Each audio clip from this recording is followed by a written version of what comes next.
I hope that this is coming out through Zoom as well. They made their own computer. They were arrested. They were colorful characters. I would like to meet anyone. For those of you in the room, 2 or 3 things. First of all, it's okay if you take pictures of the slides. We will eventually have these slides up on our website so that members can actually see the slides again. And that's, the speakers assured me that that's fine, so we're good there. Secondly, if you have a computer with you, make sure that your audio, meaning the speaker in your computer, is turned off. If it's your phone, make sure that's silenced as well.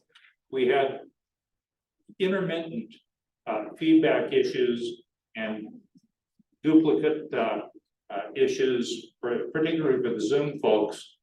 And we want to do everything that we can to make sure that we have as clean a recording, as clean a transmission to the folks on Zoom as possible. So, and Fran, you're here, but hold on, just go, come on up here. I'm going to give this to you. Steve, why don't you start the recording? Okay, so the recording is started. John, did you say okay on here? Yep, for the recording? It did show up? Okay. So let's see if you can forward your slides. So yeah, they're working out okay. So everything's good there so far. So the recording here has started. I'm going to give this to Fran and she's going to introduce you. Why don't you guys slide that way? Because that's where the camera is. Okay, I'm ready to do the introduction, and before I do that, I have another very small joke. I'm laughing already because it's so funny. Now, after this will be lunchtime, and people at home can go and get their home plate.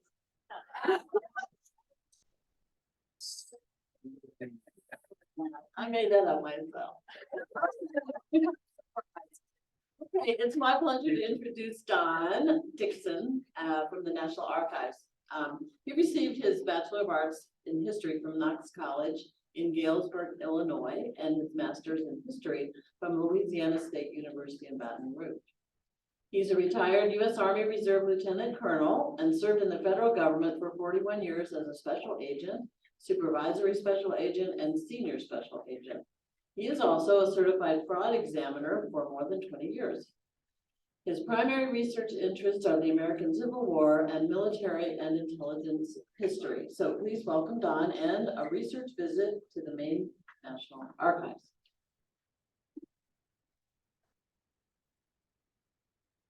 Unlike the prior presenter, I have no professional association. Oh.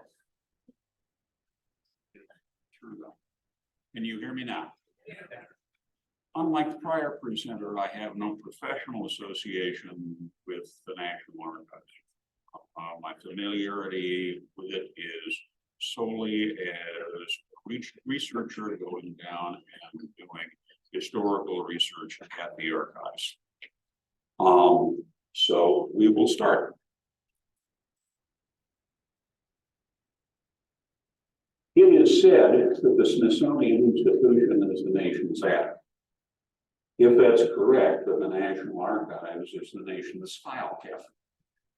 The problem is, since there are literally millions and millions and millions of documents in the file cabinet, how do you use it? The prior archives catalog was not at all friendly because it talked about record groups and entries within record groups. And it said almost nothing about individuals unless they were very famous individuals. So if you wanted to research your multi-great who was in the Revolutionary War, or your great-great who was in the Civil War, or somebody who was in the military between and betwixt those times, there was really no way to pull that out of the catalog. You simply had a record group in an entry that contained compiled military service records for a specific war. Fortunately, that is changing. And my best advice to you about using the archives is first not to go to the archives. The place that you want to begin is with Ancestry.com, Family Search, Fold3, and the other organizations that have created digitizing arrangements with the National Archives. Now, for years, our good friends at the archives microfilm things. And this was primarily from record groups and entries where the documents were deteriorating. And at the same time, there was demand on the part of the public, primarily youth folks, for access to those documents. So they were trying to prevent the documents from being further damaged.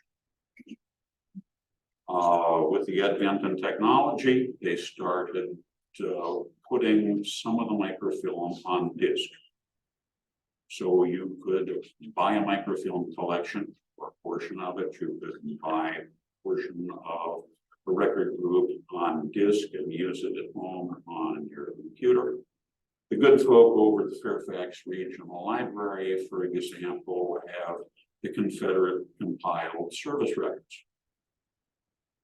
Don't have the federal records for some strange reason. Unfortunately, those records are expensive. One of the entries that they microfilmed were the quarterly ordnance report ledgers from the Civil War. 35 volumes, which were microfilmed and then placed on CD. That CD set costs $1,100 plus. Ask me how I know.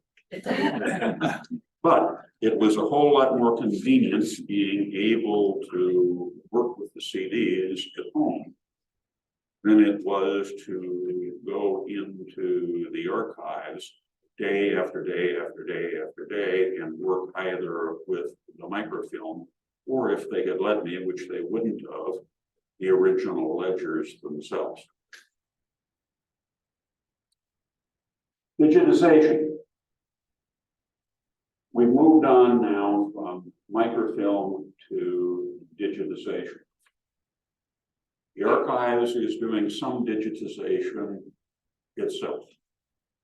You all are helping with some of that. If the archives digitizes it, it goes into the catalog when the project is completed. But it's very time consuming. So the archives has arrived at digitization agreements with commercial providers as well. Some examples are Family Search, Ancestry.com, Fold3. And since this costs money, the professional folk, the commercial folks, are not going to do this without a quid pro quo. And the quid pro quo is that they get exclusive use of the digitized material for 5 years.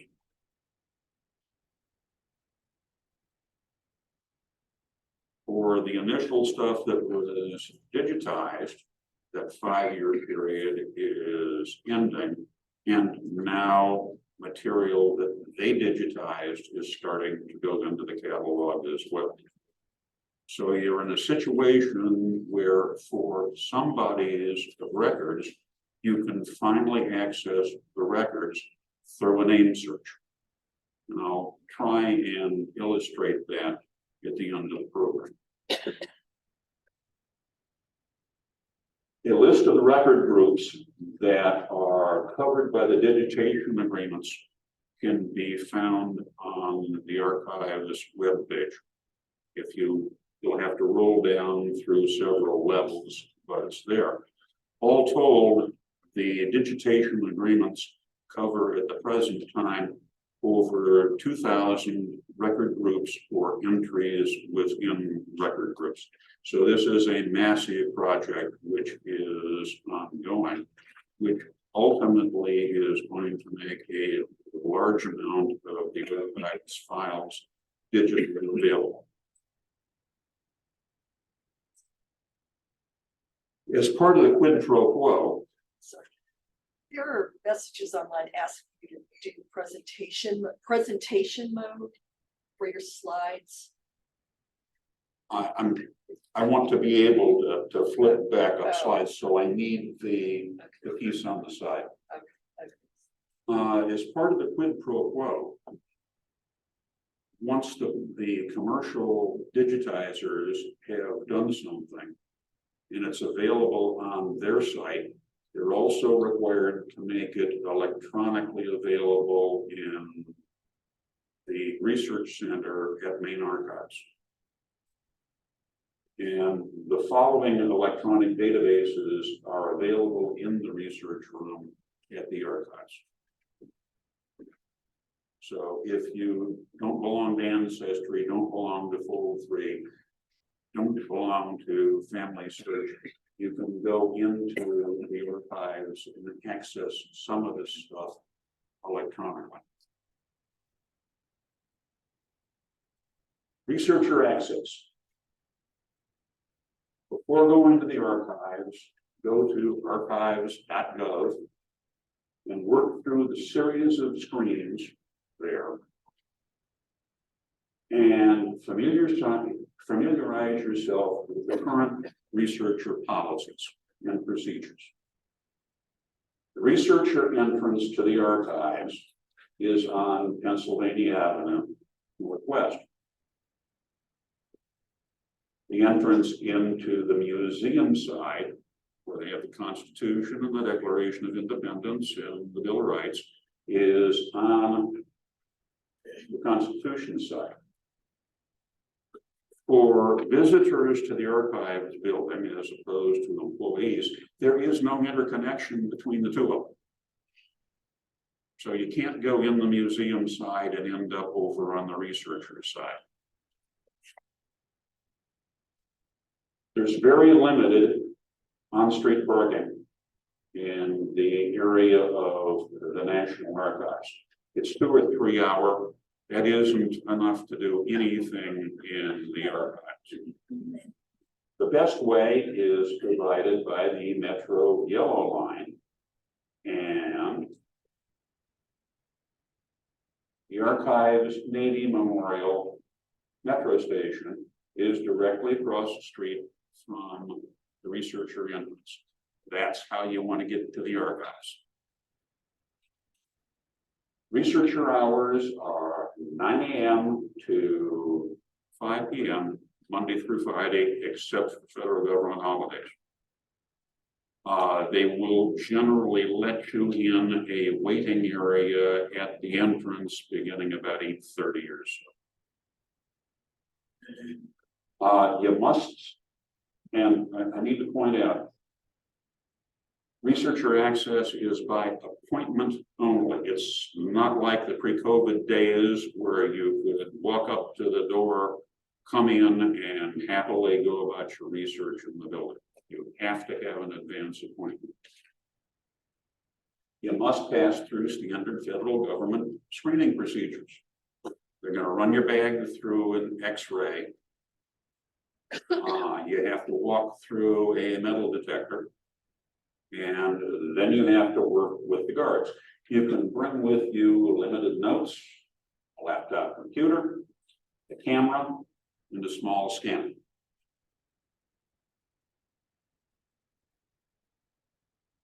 Scanners. A scanner that you shoot a copy of whatever you're interested in, like this, is acceptable.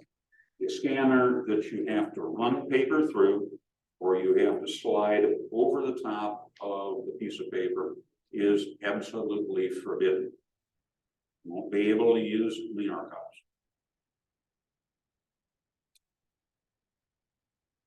Making a reservation, again, hours are 9 until 5, Monday through Friday, by appointment only.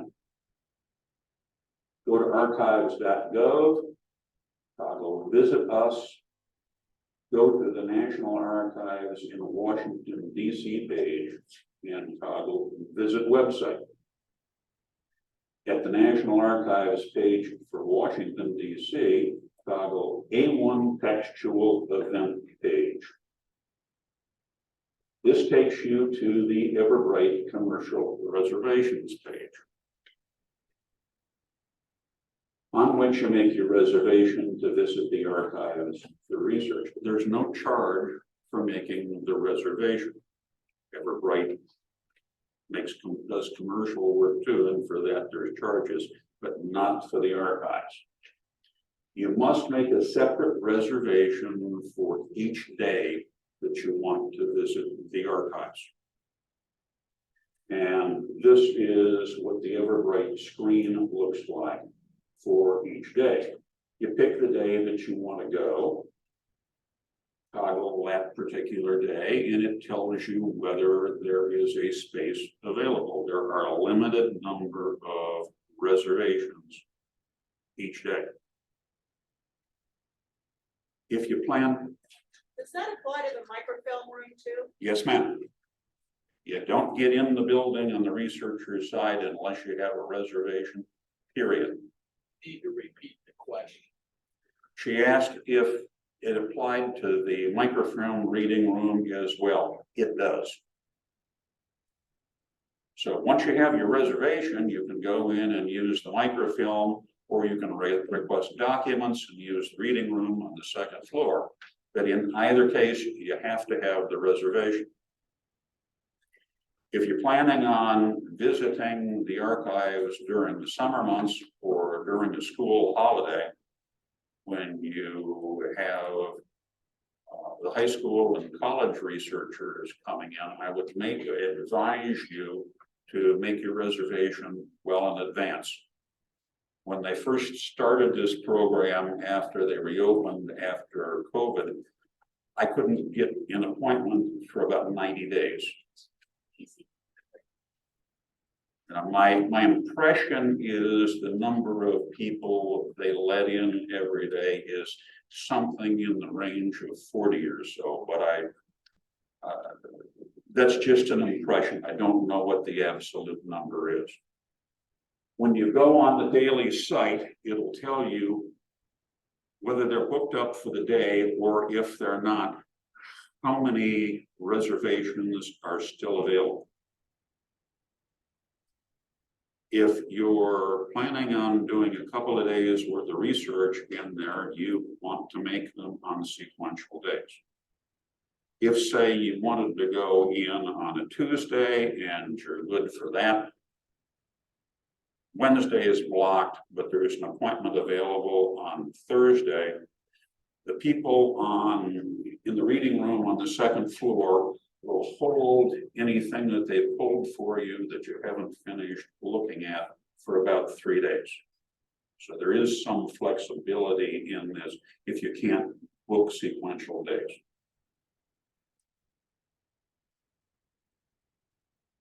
The archives guards, when you come into the entrance, will verify you have a reservation, and if you don't get in.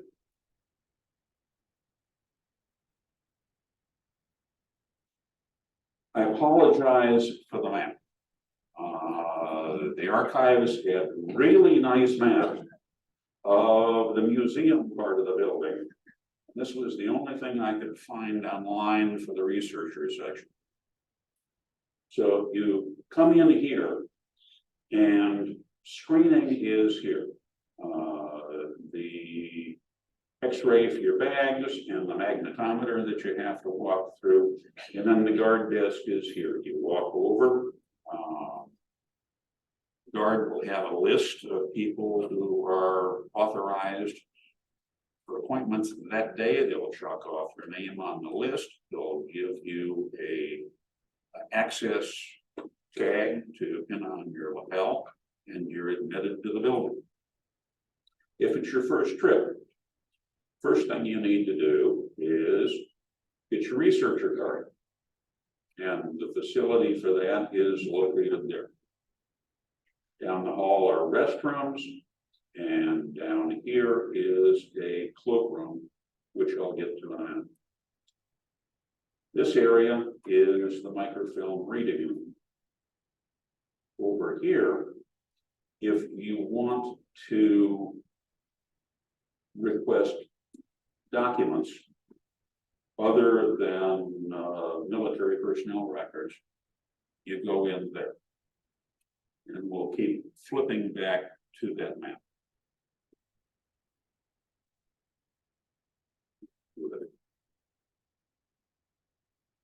Receiving your research card.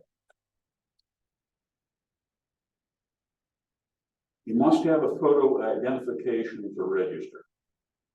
During the registration process, first-time readers, the researchers, will be required to view a short PowerPoint orientation, emphasizes safe handling of records, and explains the archive's basic research rules, responsibilities, and procedures. Your researcher card is good for 1 year, unlike the Library of Congress, which is good for 2 years. Ma'am.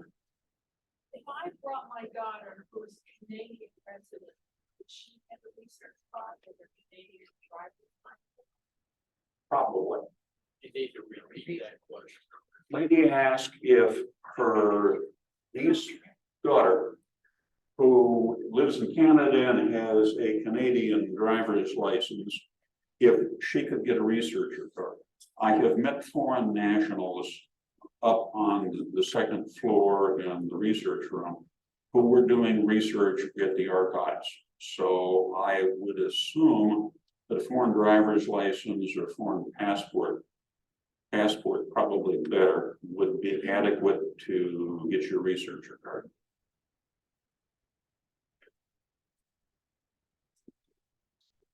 The researcher card also serves as your charge card to use the copying devices in the archives.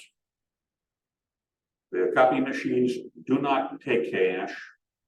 They do not take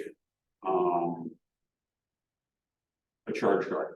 You have to put money on your researcher card, and the good people on the first floor at the entry desk can help you accomplish that.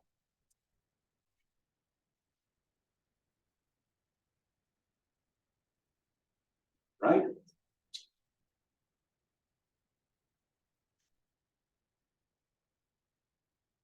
It looks as though I have lost power.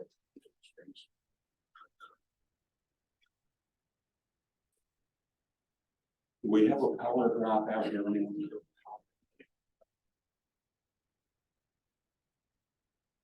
Are you plugged? You're not plugged in?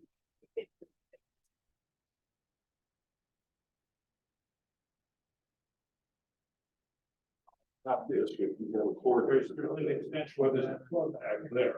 I don't know if you can reach. And we have an extension cord right here. We're good to go.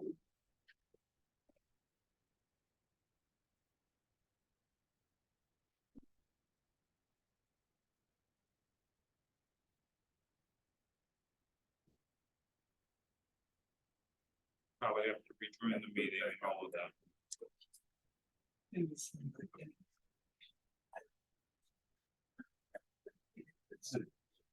The change.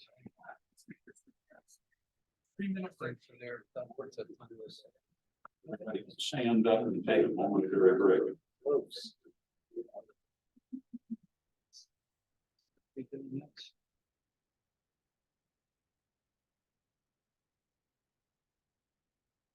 For those of you who are on Zoom, if you can hear me, we're going through a power reboot and we should be back in business shortly. Does the optimist.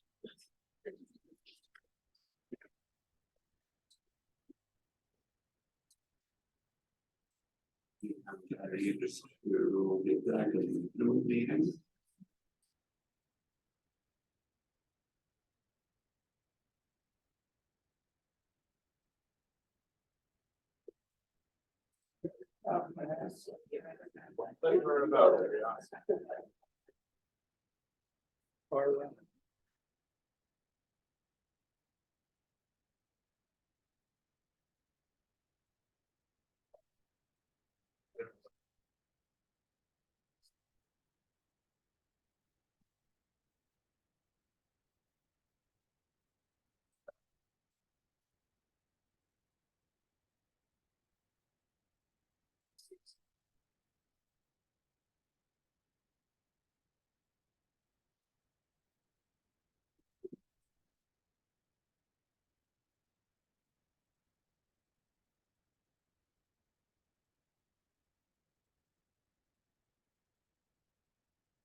I do.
Yes.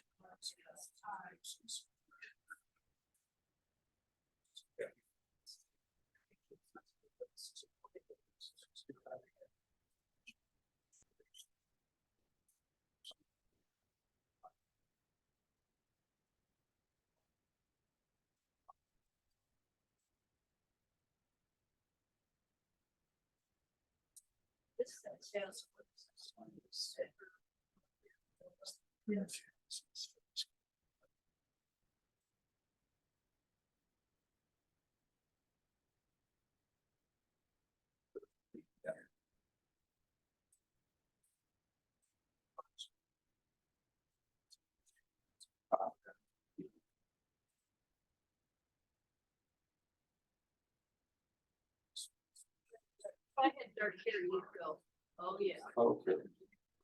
We're back in business. Excuse me.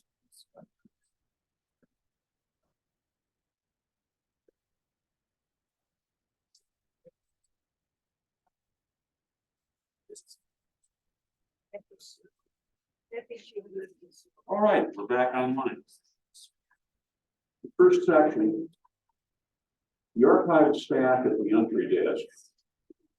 That's immediately in front of you when you come into the researcher area. Are very, very knowledgeable regarding genealogical research. And on those occasions, when I've been trying to do something genealogical, I've always found them to be very helpful. They can help you load money on your researcher card so you can do copying and scanning. As I said earlier, the machines may be used for copying or scanning, but they do not take cash or charge card. Your only vehicle is money on your researcher card. And they'll explain how you use the card in conjunction with their copying services. Prior to COVID, there were often volunteer genealogical consultants in the first floor of the researcher area. Post reopening of the archives, I haven't seen very many of them there. So I don't know what the situation is with regard to the volunteers being able to help you. Down the hall from the research card facilities, there's restrooms in the cloakroom. The archives has lockers in the cloakroom. They are operated with quarters. Put your stuff in, put your quarter in, and take the key out, and your stuff is locked up until you're ready to go home in the evening. The staff do not have quarters. They do not have tokens. You have to have a quarter. When you stick your key back in the locker at the end of the day and get your stuff out, you get your quarter back. So there's no charge for it, but you absolutely positively have to have a quarter. That's right. There is a large self-service microfilm reading room.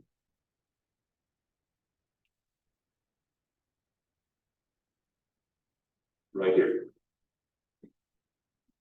And I do mean large.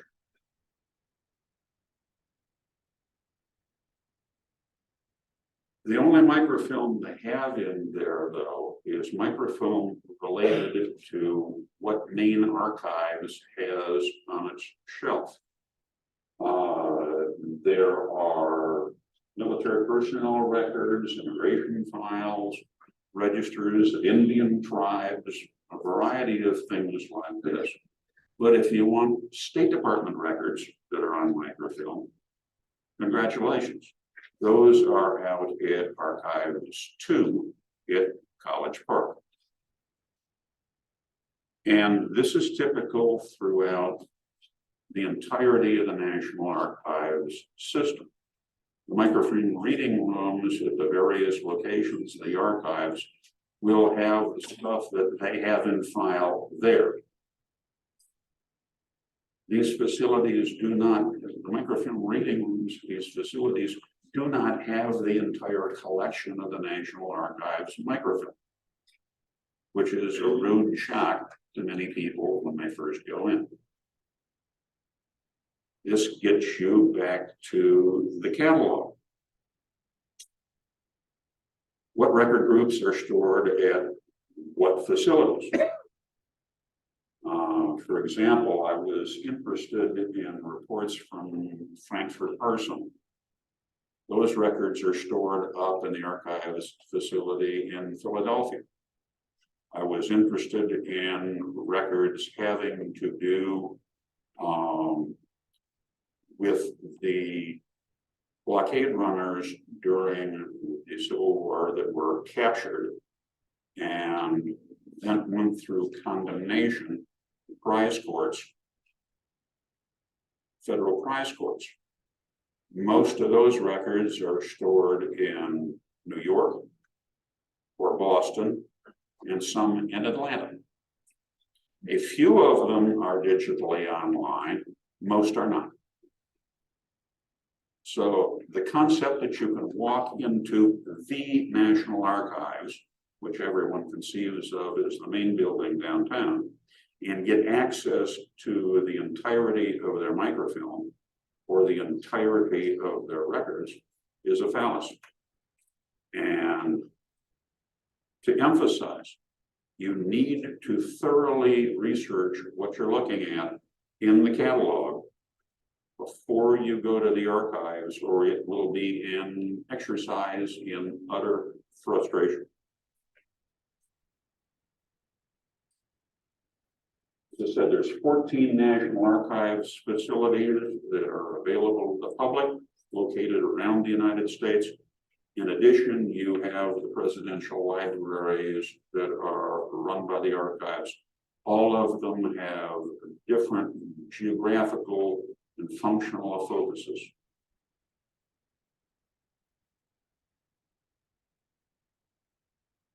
The best way to use the archives is to avoid going to the archives.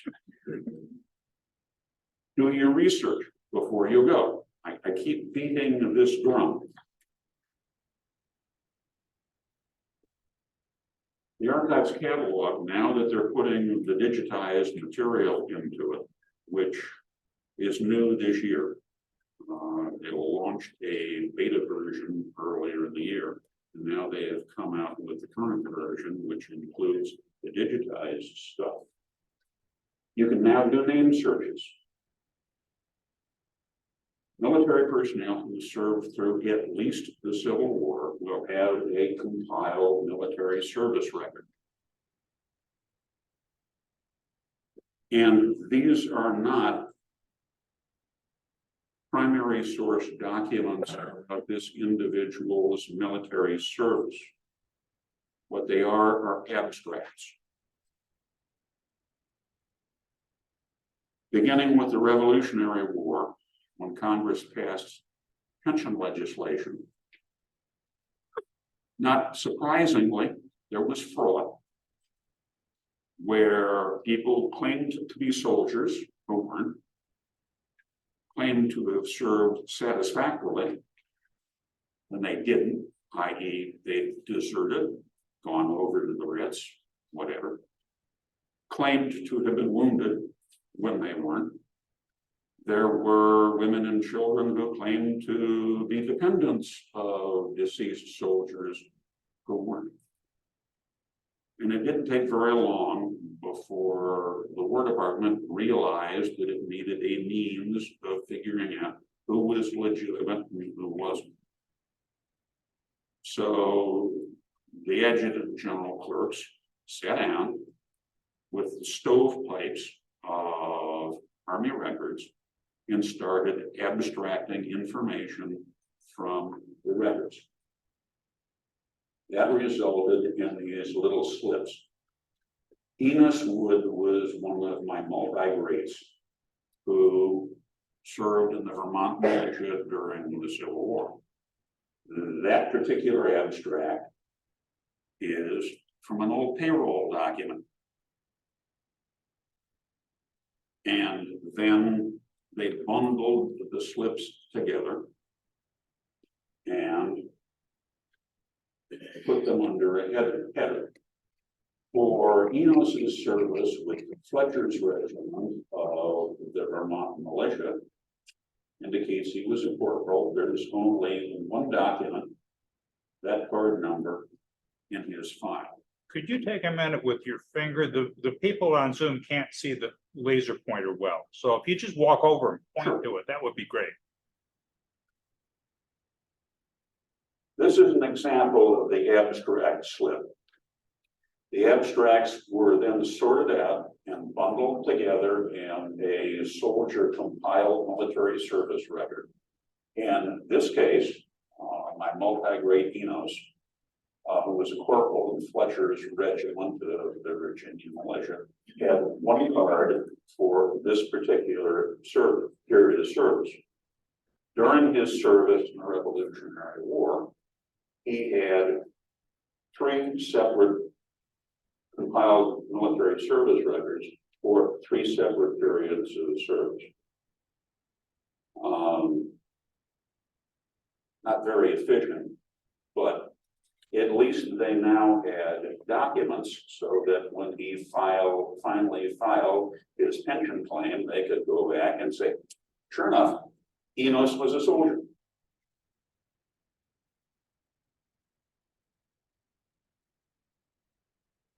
Just because there's a CMSR, it doesn't mean that there will be a pension or a land warrant claim. That's a completely separate issue. Civil War.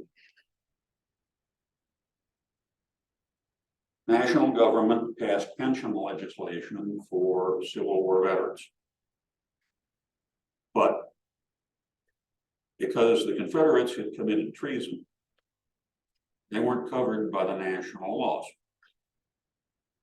So the former Confederate states in the South started paying state pensions to Confederate veterans and widows and orphans. Only they ran into exactly the same problem the national government had during the Revolutionary War pensions. Lo and behold, people were frauding the states with claims that were unsupportable. So they went to the Army Adjutant General and the War Department and said, can you create CMSRs for Confederate veterans? And the adjutant general said, sure, in the spirit of reconciliation, we can accomplish that. And they took the Confederate records that had been captured or seized and broke them up into CMSRs. So surprisingly enough, you will find substantially more primary documentation in a Confederate soldier's CMSR than you will find in a federal soldier's CMSR. It's very rare that there's any primary documentation in a federal soldier's CMSR. And a large part of the problem is that the archives is built in stovepipes. For example, the governor of the state of Indiana in 1862 writes to General Ripley, who is the chief of ordnance, requesting 5,000 rifle muskets to arm 5 regiments that he has just recruited and is prepared to send off to fight the war. That's filed in the entry having to do with correspondence received by the chief of ordnance. If he made a response to the governor, that is filed in correspondence sent by the chief of ordnance. In order to accomplish this, he then had to direct the arsenals out there to put together the 5,000 weapons and 5,000 sets of accoutrements to send to the governor of Indiana. So there will be separate correspondence in letters to the ordnance officers, which is a third entry. And there will also be a contract file in which the contracting officer at one of the arsenals contracted with a civilian supplier to build the 5,000 sets of accoutrements. All of this stuff is in stovepipes and there's virtually no cross-referencing between them. So when you look at the CMSRs and you look at the abstract slips, you're never going to be able to access the original documents that those abstract slips are based on. Doesn't matter which war you're talking about. That is as primary as you're ever going to get.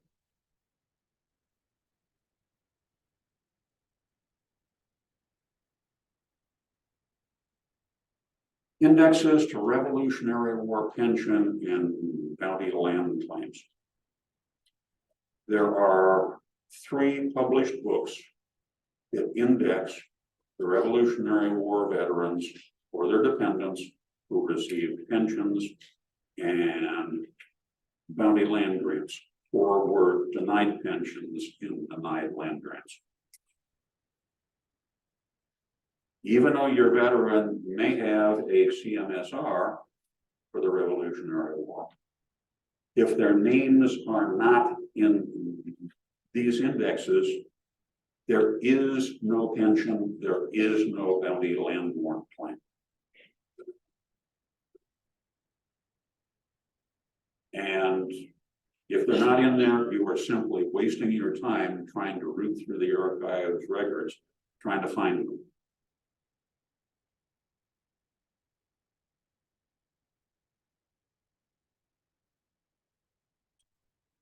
Revolutionary War pension and land warrant claims. When the paper of these documents became too fragile to be handled, the documents were microfilmed by the archives. You will not be able to request the paper copies of these documents to examine. Fold 3 has digitized them.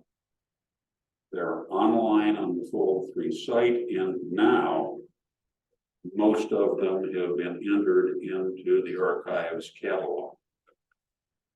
So you can pull your ancestor up on the archives catalog, you can download their pension claim or their land warrant claim, and you can read it online, saving a trip to the archives.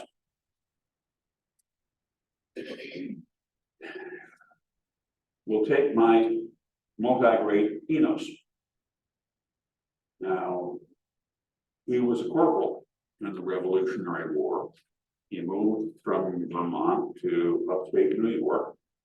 The governor of New York commissioned him a lieutenant in the New York militia during the War of 1812, so he was a veteran of both wars. In the fullness of time, he requested a pension.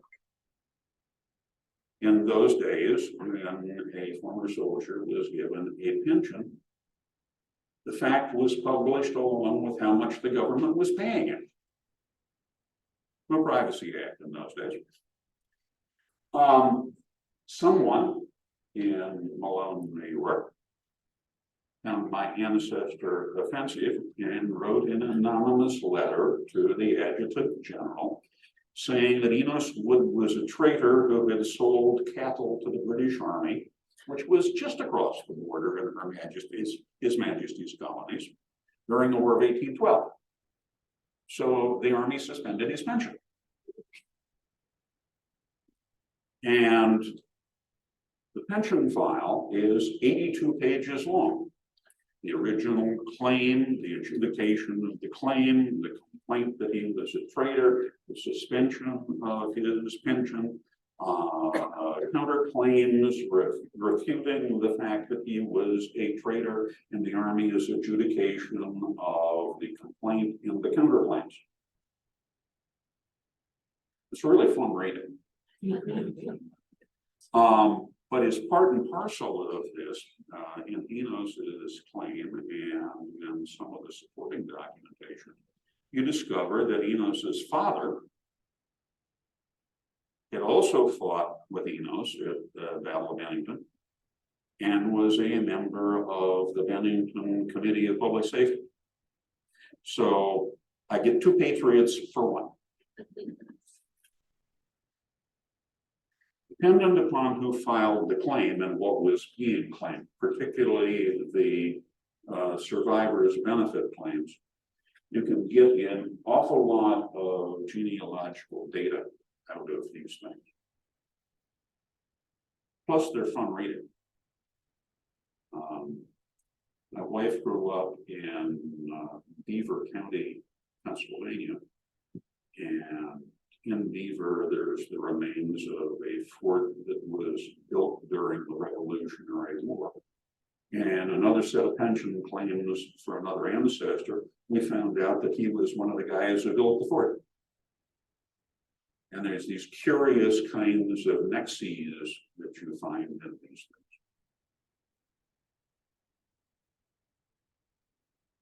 I'd like you to take a moment and read through this. This is the archive's written policy on requesting original copies, access to original copies of documents that have been microfilmed or now digitized. Essentially, unless you can make a very good case, you will not be permitted access to those records. Example would be, well, from the microfilm or from the digitation, I can see that two pages were stuck together and they missed a page when they copied it.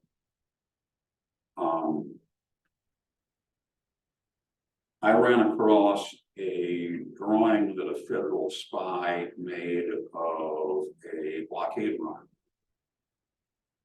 that was in the records that had been microfilmed. Microfilm was pretty lousy, and at some point I will request access to that original drawing so I can have a good photograph made of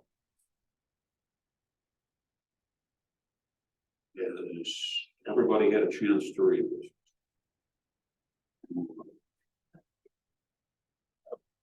Post-revolutionary pension plans.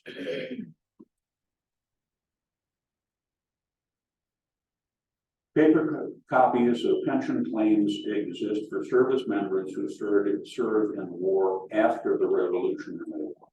And you can review those paper files. The War of 1812 claims are in progress. They've digitized about 80% of them, I've been told. While the digitation project is in process, you can't get access to the paper copies. Of course, once the digitation process is completed, you will never be able to have access to the paper copies. The secret is knowing the pension claim numbers. This is pension record, index record for my great-great-grandfather, William T. Bowden, who was a private with 128th Indiana Infantry. During Sherman's march to the sea, he was injured, and as the pension laws at the time put it, forever after unfitted of earning a living through manual labor. And in 1874, he filed a successful pension claim and was granted a pension as an invalid.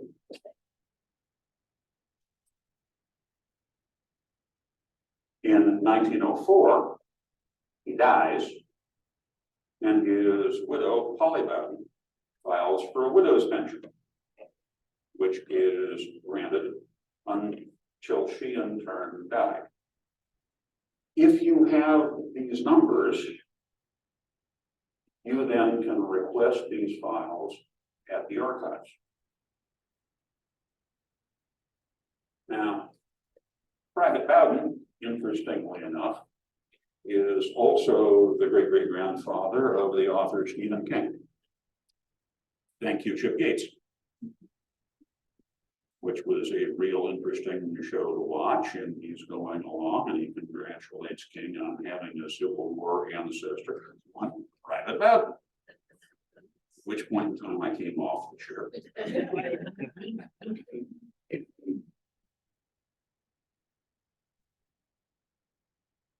This is how you request the records.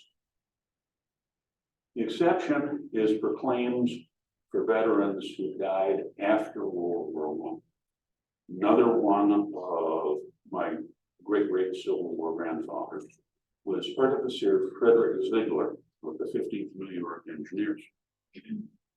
He died in the 1930s. So his pension records are held by the Veterans Administration. So I've got 3 Civil War ancestors that I can find their paper records in the archives. And one I've got to go to the VA for.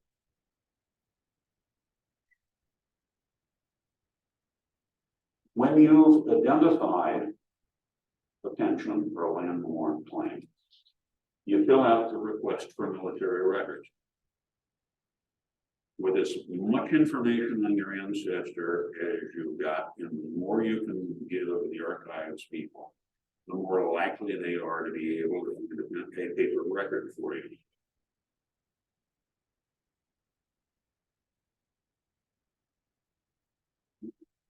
That's why these numbers for the invalid pension and the widow's pension for Private Bowden are so useful when it comes to filling out the request for military records. Because there's 2 sets of pension records involved in it, the invalid and the veteran. There's a drop box by the entry door into the researcher section. The drop off your filled out form. Staff pick these forms up periodically. They send them upstairs. The records are pulled, and the records go to the 2nd floor reading room. Ideally, it will take about an hour from the time you've dropped off the form until the records are available for you upstairs.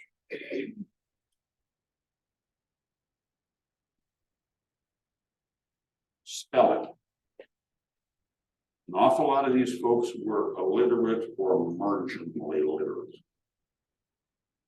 This is reflected when you start reading the pension plans. The claim will have been written by a local judge, a lawyer, some other functionary in the town, and down on the bottom, you've got the ancestor's name, and between the first and the last name, there's an X or some other mark, and above it, his, and below it, Mark. Spelling was very unconventional for a long time. Artificer Ziegler, he was born in the Germanies. He was christened Christian Friedrich Ziegler. The family is alternatively spelled. The last name is Ziegler, no doubt, because I before E except after C, the spelling rule that was beaten into our heads when we were little kids, or the proper family name in which the E came before the I. He was 17 when he enlisted in the 15th New York Engineers. Most of his military records spell his last name with an S, which leads me to believe that he had a pronounced German accent. And when he said, "Ich heißt Ziegler," to the American ear, it sounded like it was an S. So that's the way the Army spelled his name. And this shows up in the application for his headstone. When they first submitted the application, they spelled his name right. I'm sorry that I couldn't print this down so it didn't fit properly on the slide. Ziegler, Friedrich, Artificer, his rank, Company E, 15th New York Engineers, and the date of his death. Lo and behold, we have some genealogical information here. This is one of the archives records that Fall through is digitized. It isn't available on the archives catalog yet. And they have done this entire record group of tombstone applications. The Army, when it got the application, looked at the records and said, wait a minute, he doesn't exist. And then somebody finally figured out that Ziegler was Ziegler. And then they approved the stone. And it says, gives the name of the cemetery here in Camas, Washington. More genealogical information. Now one knows where he's buried, or at least where they put the stone up originally, and who requested it. Frequently, that's a family member. More genealogical information. In this case, it wasn't. The stone was requested by a veterans organization. By 1934, the GIR was probably getting fairly thin on the ground. Instead, it was requested by the local chapter of the United Spanish War Veterans. When boys came back from the Spanish-American War, they went down to the local GIR, United Confederate Veterans Post, expecting to be welcomed with open arms as members. But as far as the Civil War veterans were concerned, their organizations were going to die with them. And the Spanish War veterans were not welcome. Nor were the First World War veterans when they came, because the only real war was the Civil War, which led to the creation of the Veterans of Foreign Wars and the American Legion. So now you know where they came from in the local scheme of things. Likewise, Private Bowden's family spelled its family name with variations. Bowdown, Bowdon, bow down and bow to him. So when you're running these things through Ancestry and ultimately through the archives records, now that the name searches become available, you need to be very expansive in the spelling of the names that you use. Requesting other archives files. Let's go back up here for a moment to the map. Here is where you request other archives records. They have finding guides for all of the record groups that are stored at main archives. Likewise, College Park will have finding guides for all of the records that they store out there. And the other archives facilities will have paper finding guides for their records. If you've identified a record group that is at main archives, you can go in there, you can sit down with a paper finding guide, and you can further refine what entry or entries that you want to have pulled within that particular record group. The people who work in that section are very knowledgeable, and they are very helpful. You can pull up to 1 full cart of material. And once you've submitted your form and it's been approved, it will take about an hour for it to be pulled and delivered to the reading room on the 2nd floor, so that you can explore these paper copies as well. Again, this stuff, by and large, isn't going to be named searchable at the present time, not until it's digitized. But let's suppose you discovered that there's an entry group for the day books of the 15th New York Engineers. That would give me an opportunity to look at the day books and see if there is any reference to Artificier Ziegler in there. And even if there wasn't, it would tell me what the 15th New York Engineers were doing at the time he served with that particular unit, which is a really fun thing to know. Among other things, they were marching through the wilderness and then through the campaign across northern Virginia. And then they built the longest bridge ever built by engineers in history. So across the James River, so that Grant could outflank Lee. And then they supervised the construction of the fortifications for the siege of Petersburg. And fascinating information about what your ancestor was involved in. This is a photograph of the 2nd floor reader room. You come up on the elevator from the 1st floor. This door is directly across from the elevator. And you chat with this pleasant gentleman sitting by the door.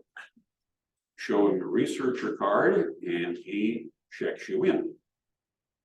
And then you take your researcher card and you go over to the main desk here. They will electronically scan your researcher card. They will give you a receipt to sign for whatever material you have requested. And then they will deliver the material to you.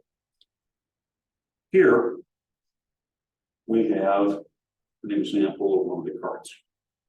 As you can see, they can give you an awful lot of material. There's a good chance you may not be able to go through all that in a day. As I said earlier, in which case they will hold it for you for up to 3 days. So you can come back and continue to work with it until you're done. If you've requested genealogical material, you're probably going going to go down here to the other reading room and work with it there.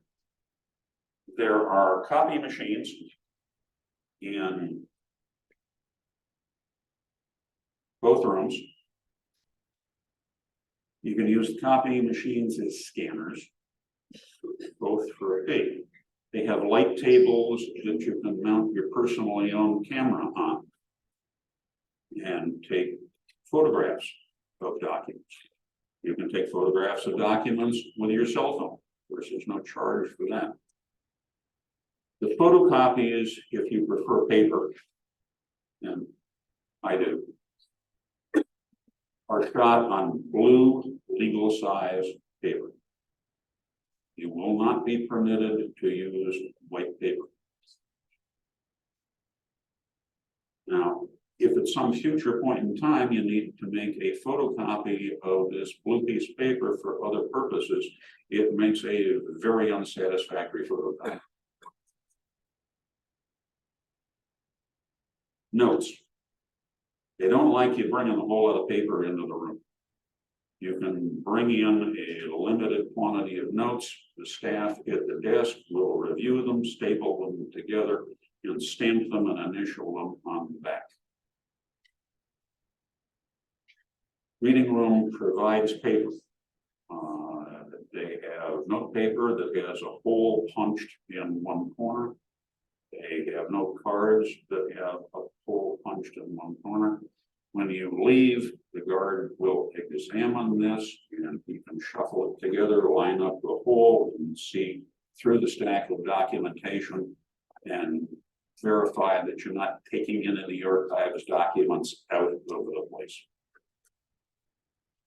Why the blue paper? Why the archives providing paper? I was going through, simple researchers steal things. I was going through paper copies of legation and consulate records in Europe, delegations in Vienna, Austria, and Brussels, Belgium, and the consulate in Vienna. Virtually none of the pieces of paper had a postage or revenue stamp left on them. They had all been excised. So we have met the enemy, and the enemy is us. And the archives has responded appropriately. When you're done with your research and you're ready to leave the reading room, you turn in your research material. You sign a receipt indicating that you have returned it. You give your blue copies to the staff. They flip through them and they stick them in a locked pouch. And you're given the locked pouch. They go over to the guard. He signs you out. He shuffles through your white paper. And then you're free to go. When after you picked up your stuff from the cloakroom and gotten your quarterback, then you go to the guard desk at the entrance, and the guard will open the locked pouch and give you your blue copies. And then you are free to go. So they have made it as difficult as they can to try and prevent you from stealing their material.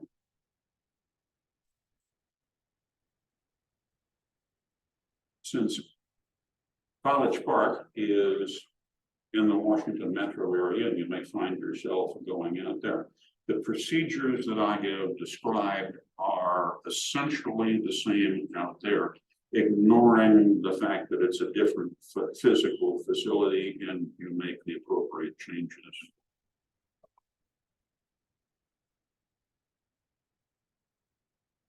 I've shot my bolt.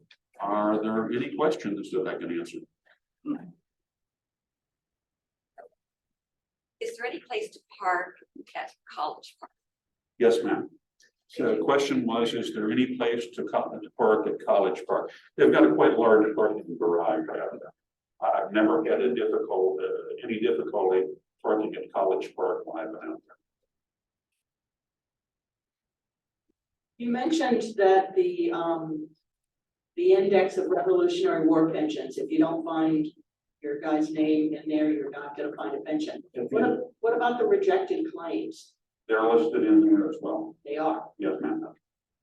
And if they're not in there, then there is no claim. No claim, no land warrant, no rejected claim. For ancestors who did not become naturalized, where would you go to find information? Is there an alien registration form? Do you know I offhand? can't answer that question. I don't know.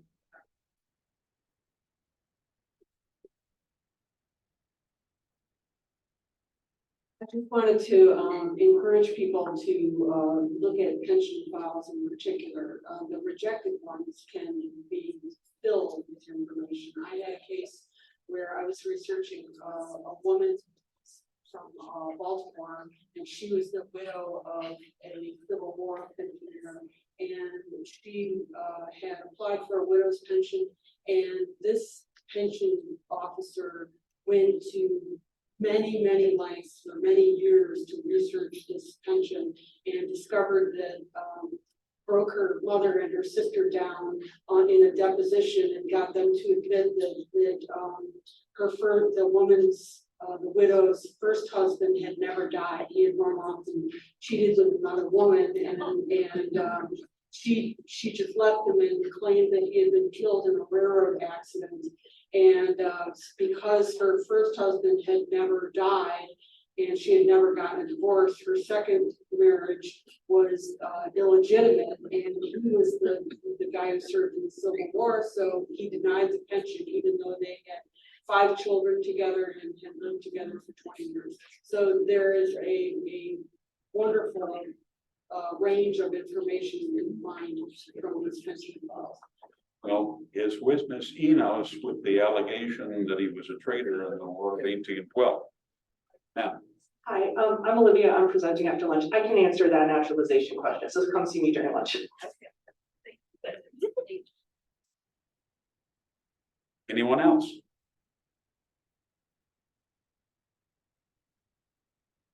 There's something I would like to try then, if I can get it to work. We shall see.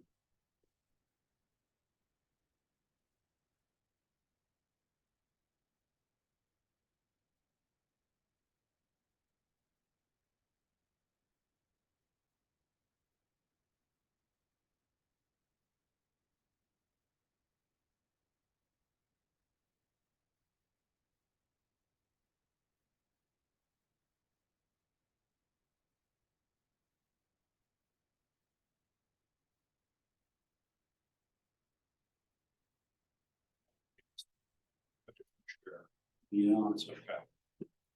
I'd like to just illustrate my thing.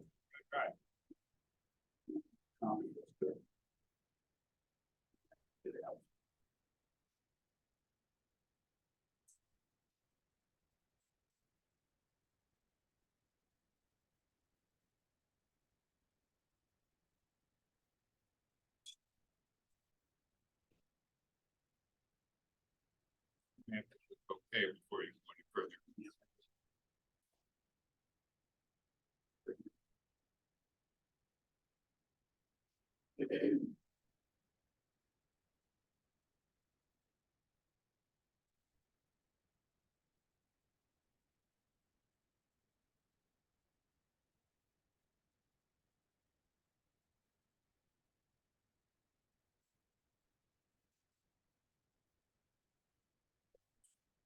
I have a couple of questions that are popping up.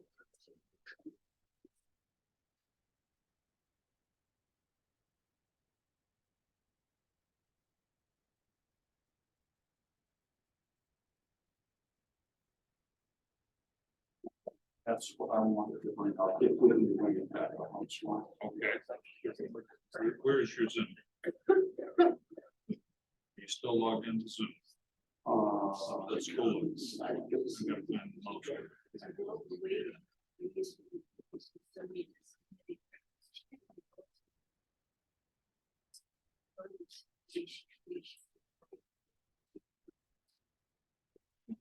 Here.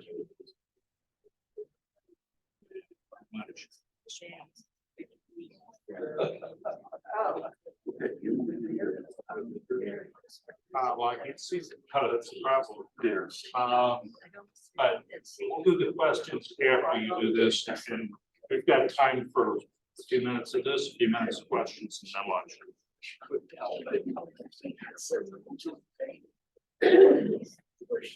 I was gonna try and illustrate the new version of the catalog and how friendly it is to try and run name searches. And we go back to Enos Wood. And lo and behold, we come up with his revolutionary work engine. The revolutionary work engine and County Land Warrant application files, a number of it. You can call it up and then download the entire file and read it online.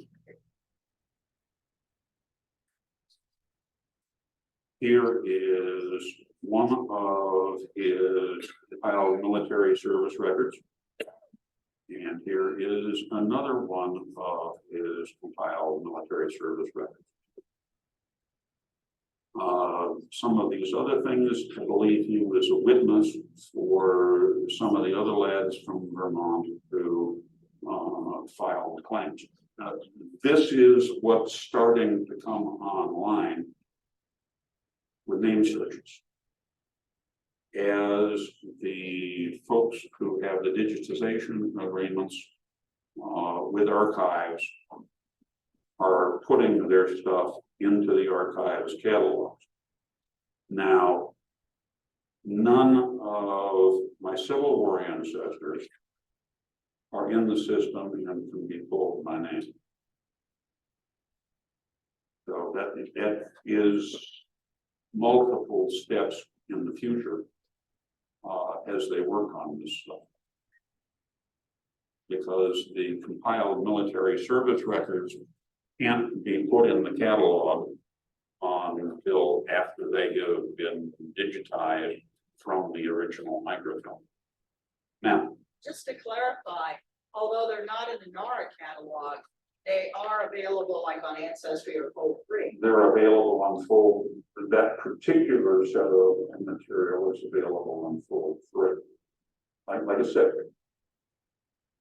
you don't want to initially go to the archives. You want to begin your research in Family Search, Ancestry.com, full free, and sort out as much stuff as you can there. Then the National Archives catalog, and then once you've got something to work with, like pension numbers, the regiment that the guy belonged to, so forth, then you can go into the archives and do profitable research. If you haven't done that, you will go in there and you will wander around and probably be enormously frustrated.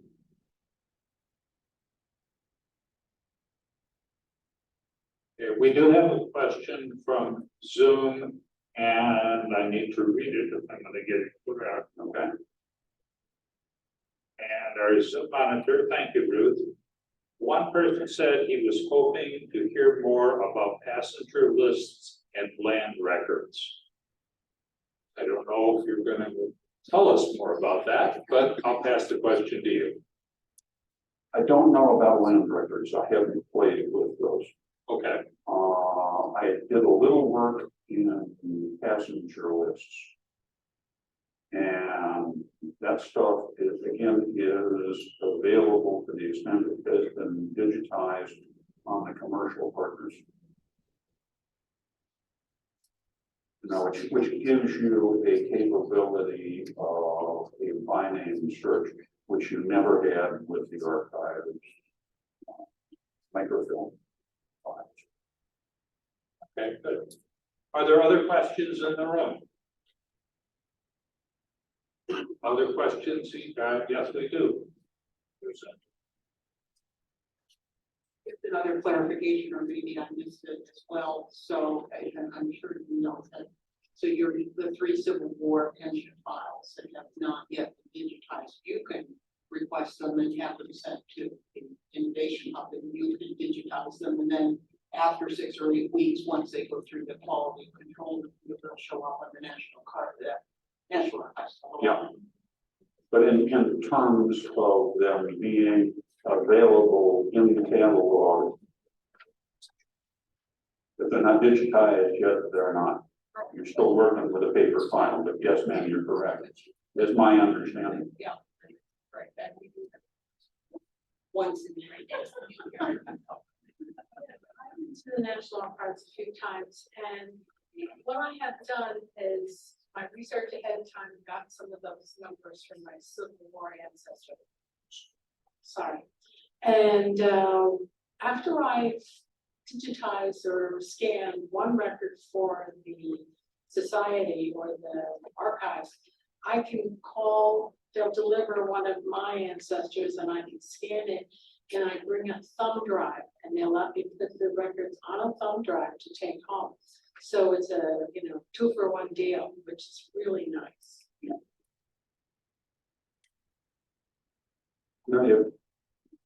There's limited amounts of money, which is why they have cut the deals with the digitization partners.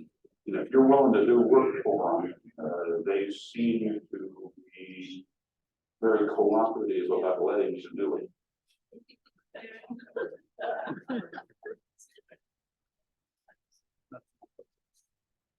Any other questions from the call? Are there Zoom questions? Assuming I can hear them. Okay, hearing none, I'm going to suggest that you play around on your computer for a few minutes. Lunch is about to arrive, we hope, and but I didn't hear yet, to be honest with you. So, and when it's here, you'll probably be able to see it reasonably well.